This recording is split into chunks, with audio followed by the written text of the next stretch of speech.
Hi, this is part 3 of Rules and Procedures. We just finished learning the rules of rulemaking, and now we've returned to that list of 9 rules that I told you I found in a high school classroom. So I would like for you to pause the video, and I would like for you to look at number 1, 3, 4, 5, and 8. And if you had to revise those based in the rules of rulemaking, especially rule of rulemaking 1, 2, and 3, the 3 that are about how many rules you should have, how the rules should be written, change these, or if you think it's okay based on the rules of rulemaking, then leave it alone. So if you'll pause the video, get out some paper and a pencil, look at number 1, 3, 4, 5, and 8, decide, does this rule, in quotes, meet the rules of rulemaking or not, and if not, do your best to fix it. We would remove 2, 6, 7, and 9 anyway because they are procedures and not rules. So pause your video, and then when you come back, we'll talk through some solutions. Hopefully you took your own time to try to fix these rules and turn them into statements that meet the rules of rulemaking from the Wongs. If you did, maybe yours came out like mine. Number 1, I left completely alone because it's general.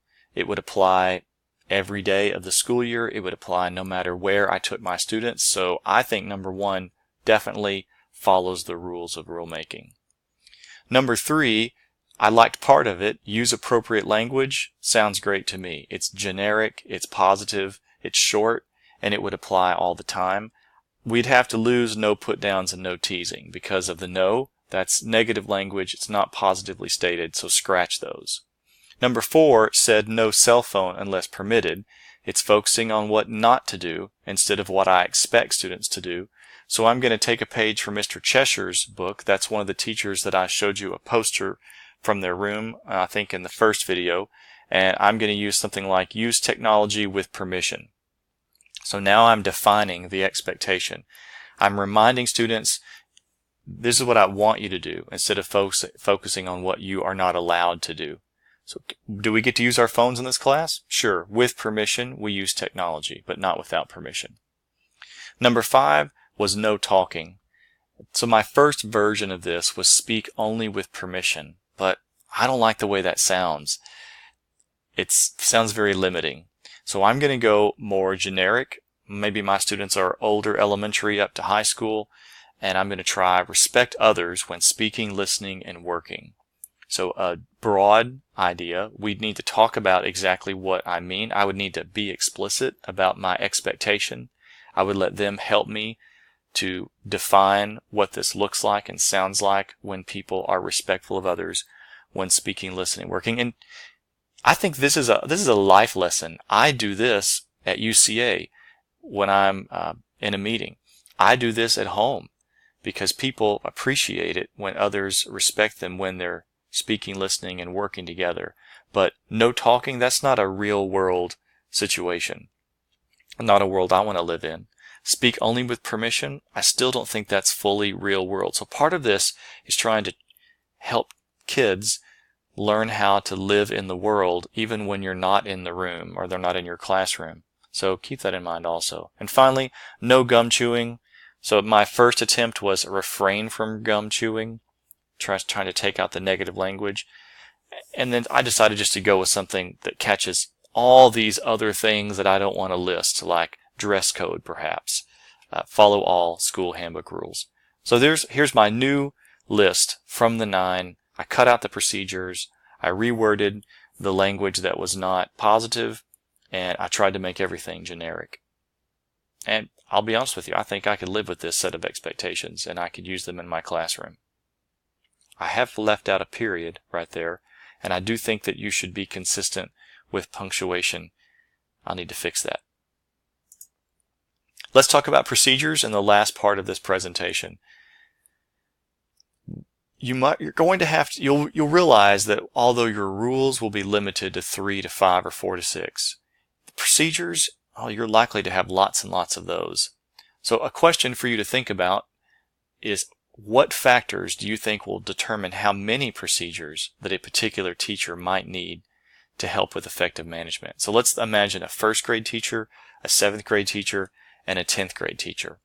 Which of those teachers do you think would have the most procedures? Let's also imagine someone that teaches language arts in a language arts classroom versus a science teacher that teaches in a science laboratory, or a FACS teacher that teaches in a FACS classroom, or a music teacher in a high school that teaches in a band room with all of the equipment that comes with a band room. Which of these teachers would have the most procedures?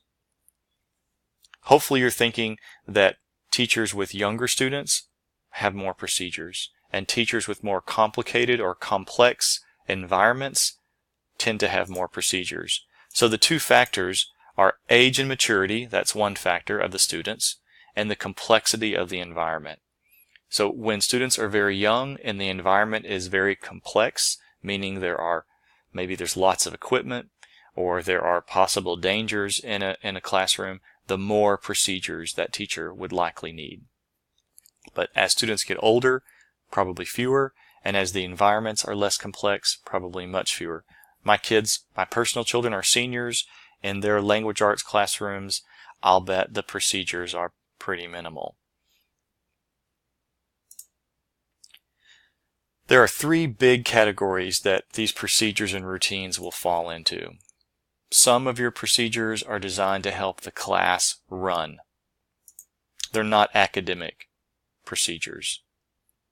This is how we do things. Here's how we come in the room. Here's how we exit the room, etc. Some of your procedures will be more about what happens during teaching and instruction. So these are a little bit more academic in nature, meaning that they support your instruction. They prevent disruptions. They prevent confusion. People know what to do and how to do it. And then because talk is something that's super important in teaching but also can be an issue, you're likely to have some interaction procedures and routines as well.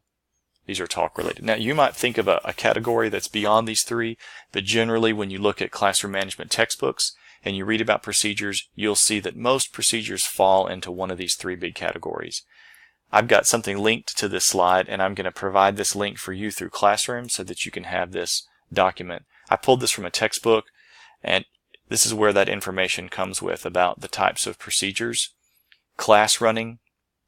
So if you're interested what falls into class running, it would be all of these. You can pause the video and look at those yourself. Here's lesson running. And these are the procedures that would fall into lesson running. And then finally interaction. And these are the procedures that would fall under interaction. Very important for you to know before the school year begins how you're going to deal with some of these that you deal with all the time. Restroom, that happens all the time. So you got to have a plan before the kids even come as to what will be the expected procedure. Entering, exiting, fire drills, anything safety related, you need to have a plan. Talk is also very important for you to have an idea of what you expect and how students will indicate that they have a question or that they want to say something before students come, so that you can explain this to them on the first day and then begin to be consistent. When students get the feeling that you don't have a plan or you're not being consistent, they begin to wonder, who is this person? And does this person know what they're doing? And you don't need them doubting you. You need them to feel like you know what's going on. When do you teach a procedure to students? When do you introduce it for the first time? When you need it. So if I have a fire drill procedure, I'm not going to mention that to you, if you're my students, until right before we need it the first time. Because teaching it 2 weeks ahead is a waste of air and a waste of time. Going to the media center is something that I did with my students a lot. So I would teach that procedure not on the first day of school.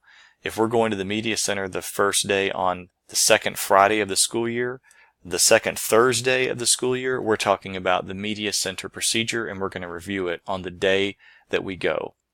And will they get this right the first time? Probably not.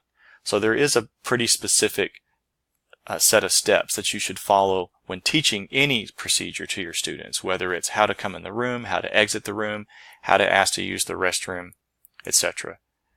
So how to teach a procedure? First of all, you've got to be explicit. You must break down the details, model it, have a student model the procedure, make it visual for them. Also, I would put the words on a handout or on a screen so they can see them. One of your classroom management plan assignments is to create a set of procedures.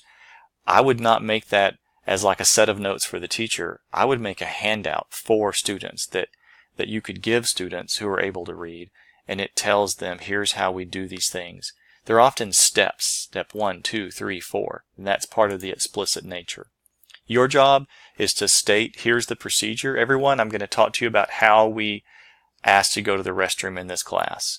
Explain the steps of the procedure, model the procedure. So if there's a bathroom pass that people have to pick up, walk over to where that pass is, pick it up, hold it up, and show it to them. If there's a sign-out sheet that they have to write their name on and the time that they left, hold that up. Blow it up and put it on the screen so they can see what it looks like. Show them what a correctly written bathroom entry and exit line looks like on that handout. So be explicit, break it down. Then rehearse. You can't really rehearse going to the restroom with every student, but you could have one student get up and practice the procedure in front of them. But when I took kids to the media center on that Thursday before the Friday when we would go, we would practice getting up, getting in line, and being ready to leave the room. We might even practice leaving the room and stopping halfway down the hall, because it's the first time I've left the room with you, all 30 of you, and there's just one of me. So I need to make sure that you understand my expectation. So with any procedure, you begin by explaining it, stating it, modeling it, then you rehearse it with students. They practice, you give them feedback, and then over time, you'll have to reinforce that procedure. Some procedures you use every day, like entry and exit. You're going to use those every day. Within a week of school, if you are making it clear for them and you are giving them feedback on their progress, they'll have that down. And you probably won't have to reinforce that until after a break, like Christmas break. But other procedures, for me, going to the media center happened every 2 weeks. So pretty much every 2 weeks, I had to remind students or ask them to remind me, what's our procedure for the media center? What do I expect? Etc. When kids can do something without you having to remind them how to do it every day, then it goes from being a procedure to becoming a routine. It's a habit. In my college classrooms, I use these little cardstock nameplates. We make them on the first day. I put them on a table by the door, and every time we have class, they pick those up and they put them on their desk and they put them back when they're finished. And we only have class a couple of times a week, so it takes a couple of weeks for that procedure to become a habit and a routine for students. Here's an example of a procedure written out. This could be on a handout that you give to students, so that when you're teaching the procedure, they can look at the steps with you. I would have this on a handout in front of them, and I would have this on a slide so they can see it, and then we would talk about each step together. I would have somebody model this for us. I might even have somebody model how to do it wrong, and we would, just so that you could see the wording. Notice each line is basically a short command. I've tried to punctuate and capitalize consistently. It's very action-based. Enter the classroom, ready to learn. Go straight to your desk, get prepared for class. What does that mean? Start on the bell work, finish the bell work within 2 minutes, wait for the next step. And we would do this every single day.